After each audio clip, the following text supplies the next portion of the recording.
Divorce வந்துட்டு எனக்கு நடந்துச்சு. அந்த சமயத்தில் வந்துட்டு குழந்தைய வந்துட்டு அவங்க எடுத்துகிட்டு போயிட்டாங்க. ஃபோர்ஸ்ஃபுல்லாக எடுத்துகிட்டு போயிட்டாங்க. நானும் வந்துட்டு ஒரு அப்பா தான். அது என்ன எனக்கு குழந்தைங்க மேலே பாசங்கள்லாம் இருக்காதா? எவ்வளவு கேவலமான பிறவிங்க இல்ல நம்ம. எனக்கு எமோஷன்லாம் கிடையாதா? ஆனால் அந்த குழந்தைய வந்துட்டு ஒரு அப்பா கிட்ட இருந்து ஃபோர்ஸ்ஃபுல்லாக பிரிச்சுட்டு போயிட்டு சிங்கிள் மாம் அப்படின்னு வந்துட்டு ஒரு பேரண்ட் டீச்சர்ஸ் மீட்டிங் எனக்கு போக ஆசை இருக்காதா? என் குழந்தையோட பேரண்ட் டீச்சர்ஸ் மீட்டிங்க்கு தாங்க மாட்டீங்கடா. இது என்னன்னு தெரியும், தாங்க மாட்டீங்க. என்ன படிக்கிறா, அவள் எப்படி இருக்கா, அதெல்லாம் பார்க்க தெரியாதா? காசை மட்டும் என்கிட்ட வாங்கிட்டாங்க செட்டில்மெண்ட் அப்படின்ட்டு. மனுஷங்க அப்படி இருக்கீங்களா? ஏன்டா அப்படி இருக்கீங்க? ஏன்டா அப்படி இருக்கீங்க? கடைசி எப்போ பார்த்தீங்க உங்கள் பொண்ணை? 2017 என்ன வயசில் இருக்கப்போ? 9 மாதம் குழந்தையா இருக்கும்போது.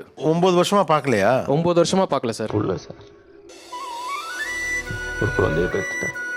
கோர்ட்டில் வந்துட்டு வெஸ்டேஷன் ரூம் நீங்கள் வந்து பாருங்கள். ஒரு அப்பா வந்துட்டு பிள்ளையை பார்க்குறதுக்கு மாதத்துக்கு ஜஸ்ட்டு ஒரு 1 டைம் பார்க்குறது, ஒரு 1 hour விட்றதுக்கே எவ்வளோ கஷ்டம் தெரியுமா? அதான் ரியாலிட்டி. இப்போ ஒரு 9 வயசு குழந்தை எப்படி இருக்கும்னு நீங்கள் பார்க்கவே இல்லை. இப்போ நான் என் குழந்தை முன்னாடி போய் நின்றா கூட அங்கிள்ட்டு தான் கூப்பிடுவேன் என்ன. சாரி துரை அங்கிள். இப்போ எப்படி இருப்பான்னு நினைக்கிறீங்க? எனக்கு பார்க்க ரொம்ப ஆசையாக இருக்குது.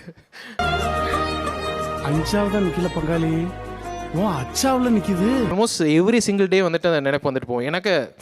நான் அப்புறம் திரும்ப மேரேஜே பண்ணிக்கல. நல்லபடியாக இருக்கணும். பார்த்தா வந்துட்டு என்ன பண்ணுவேன், லைக் எப்படி கண்ணீர் விட்டுரும் நிச்சயமாக.